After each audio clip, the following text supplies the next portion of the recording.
সম্মানিত দর্শক শ্রোতা মণ্ডলী, দেশ এবং দেশের বাইরে আপনারা যেখান থেকে আমাদের এই ভিডিওটি দেখতেছেন সকলকে জানাই আন্তরিক শুভেচ্ছা ও অভিনন্দন। ভিডিওর থাম্বনেল দেখে আপনারা বুঝতে পারতেছেন যে আজকে কোন টপিক নিয়ে ভিডিওটি করা হয়েছে।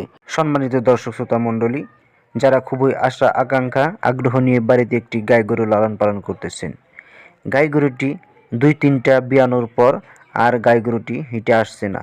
বিনা টাকায় বিনা খরচায় কিভাবে গাই গরু হিটে আনবেন, এ টু জেড যাবতীয় তথ্য এই ভিডিওতে দেখানো হবে। সো ভিডিওটি স্কিপ না করে ভিডিওটি সম্পূর্ণ দেখুন। সম্মানিত দর্শক শ্রোতা মণ্ডলী, শুধুমাত্র একটি গাছের ফল খাওয়ালেই গাই গরু হিটে আসবে। সো কোন গাছের ফল খাওয়াতে হবে চলুন আমরা ভিডিওতে দেখে নিই। সম্মানিত দর্শক শ্রোতা মণ্ডলী, এই গাছটি বাড়ির আনাচে কানাচে সব জায়গায় পাওয়া যায়, শুধুমাত্র চেনা এবং জানার উপায়। আমরা চিনি না এবং জানি না বিধায় গাছটি থেকে আমরা কোনো উপকার নিতে পারতেছি না।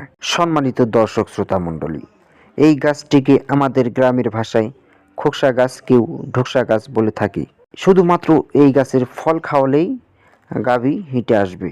সম্মানিত দর্শক শ্রোতা মণ্ডলী, শুধুমাত্র এই গাছের ফল সঠিক পদ্ধতিতে সঠিক নিয়মে গাভীকে খাওয়ালেই 100% গাভী হিটে আসবেই আসবে। সম্মানিত দর্শক শ্রোতা মণ্ডলী, এই গাছের ফল অনেকটা লটকো ফলের মতো দেখা যায়। যেই গাই গরু 4-5টা বিয়ানোর পর আর গাভী হিটে আসে না, শুধুমাত্র এই গাছের ফলটি খাওয়ালেই গাভী হিটে আসবে।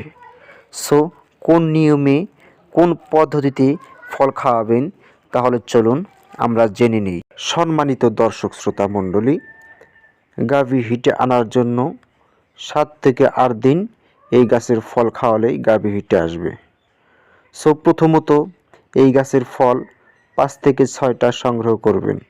সংগ্রহ করে ভালোভাবে বেটে মিক্স করে নেবেন। পিষানোর পর সেই পিষানো ফলটি কুড়া কিংবা পানি জাতীয় তরল জিনিসের সাথে মিশিয়ে গরুকে প্রতিদিন সন্ধ্যার সময় খাওয়াবেন। এরকমভাবে 7 থেকে 8 দিন গরুকে খাওয়ালেই সেই গাভী গরুটি হিটে আসবে।